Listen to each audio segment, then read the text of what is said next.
Hey everybody, Big AZ here. Got another video for you talking math. We're going to talk about laying bets today, lay bets.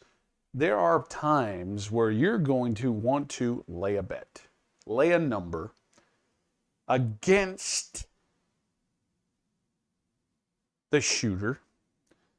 The most common occurrence usually is if you're playing the ATS or a fire bet, some big bonus bet, and there might be one number left to hit. That's a box number, and you're going to hit big.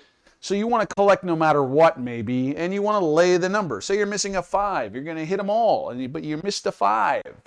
You could lay that number to guarantee yourself winning either side of the fence. So you need to know about lay bets. Even if you're a light side player, you need to know about lay bets.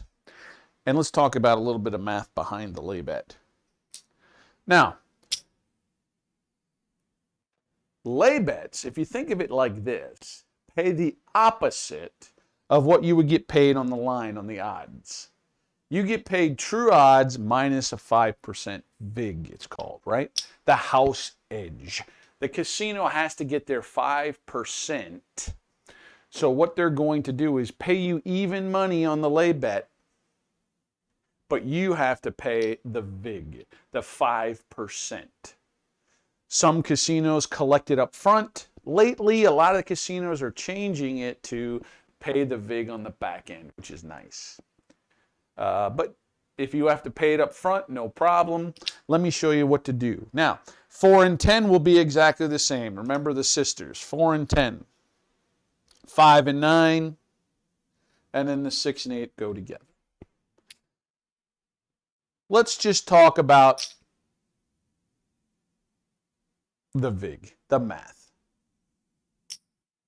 If I say to the dealer, I want to lay 200 on the 4. Now, what does that even mean? I'm betting against the shooter that the shooter will roll a 7 before a combination of a 4.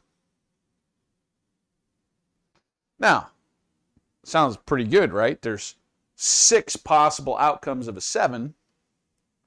There's only 3 outcomes for a 4. Wow. I've got a 66.666667% chance of winning that bet. But it does not pay you even money on a lay bet, okay? A 4 and 10, if I had pass line odds, let's do this. If I had 200, let's do this. We have to do the opposite, right? So if I had 100 in pass line odds, I had a quarter on the pass line, I have it for 100. That 100, 2 to 1, would pay me 200. So up here is totally the opposite. It's going to flip. Back here, you get true odds. They do not take a VIG because their edge is on the house edge is on the pass line on the. So, a $200 lay 4 will pay you $100. Now, yes, you pay a VIG, but AZ, how do I don't understand. I can pay 5% on 300 or on 200, on 100. No, you pay a nickel for how much you win. So, if you had to pay on the back end, you could drop a nickel. It's usually what happens, and they pay you the $100, and you get your money back. You give the house a nickel. That's the 5% off the true odds. Now, that applies on a 4 and a 10. Exactly the same thing. Now, if I go to a 5 or a 9, for example, let's do this. Let's just do this. I'll lay it. Dealer, can I please lay the 5 for 150? So we're going to lay it for 150.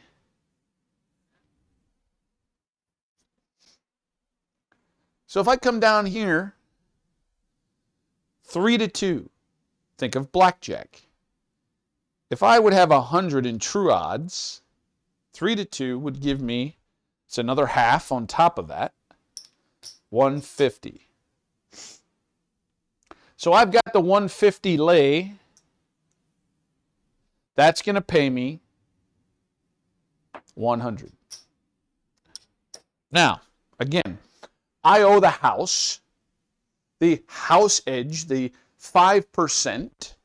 They can't pay me true odds on that bet. They pay me true odds on the pass line or the DC odds because their advantage is on that roll when it travels to the DC or the come or the pass or the don't pass bar, right? Now, if I win 100, again, I owe them a nickel. 5%. Think of money. $1. 5% of $1 is a nickel. Okay? So you make 95 profit. Off the 5, the sister, the 9. Now, let's go to the 6 and 8.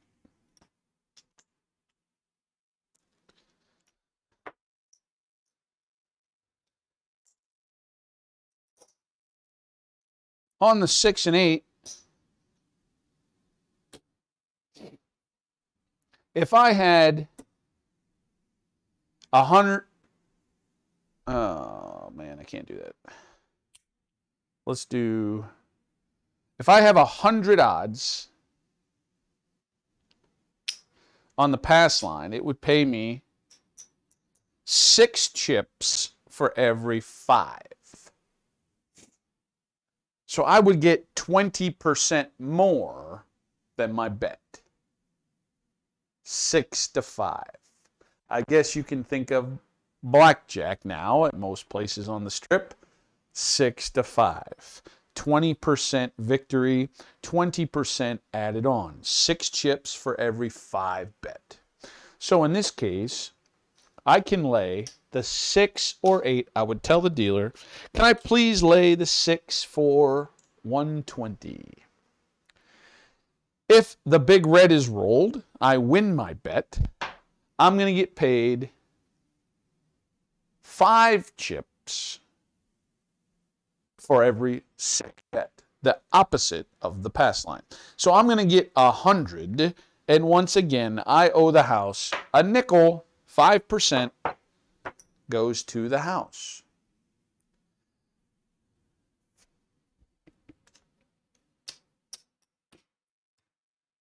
And you get your bet money back. Lay bets are totally different than DC bets. Sometimes people get confused. Well, Big AZ, what's the difference between a DC bet and a lay bet? Well, if I have a DC, I have control over where I put my lay bets. That's the difference, right? If I put a 200 lay on the 4,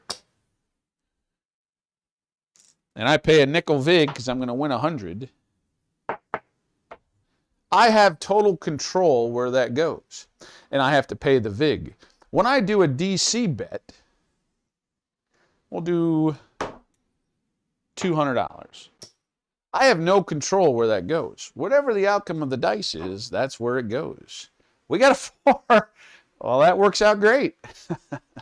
So we're going to move that 200 over here to the DC. Now, the beauty of this is, what a great DC bet. Why is that a great DC number? Because I get paid even money on this DC bet. Even money. No matter where it is. If I would have rolled a 6 and a red is rolled, I still get even money. So for it to be on the 4, you're jumping for joy inside because you get even money. The lay bet for 200, again, I only get 50% of that. 2 chips. I'm sorry, 1 chip for every 2 chips. And I had to pay that nickel vig. So here I profited 200. Here I only profited 95. Now in both cases, in both situations, you do collect all of your chips. Now the DC bet, again, the house edge is on that roll. It could roll a 7 or an 11 and you would lose that bet. the house edge is built in on that initial roll. The same with the come line, the same with the don't pass, the same with the pass line. Those initial bets have the house edge built in, so you get true odds. Now, one thing I did not say, excuse me, on that $200, this is a 200 lay, this 200 DC that traveled, right? I can put odds on that. Say I want to put 200 odds, the same odd amount I have here. So say I put 200 odds. I do not pay VIG on that. Because again, the house edge was built in when it traveled. I get true odds on that 200. If I win, I get 100, no VIG. Here the lay, because I picked the number, I decided where it went, I have to pay the 5% VIG. All right, everybody, let me know in the comments how you use lay bets. Appreciate everybody watching my videos. We'll see you on the next one. Thanks, everybody.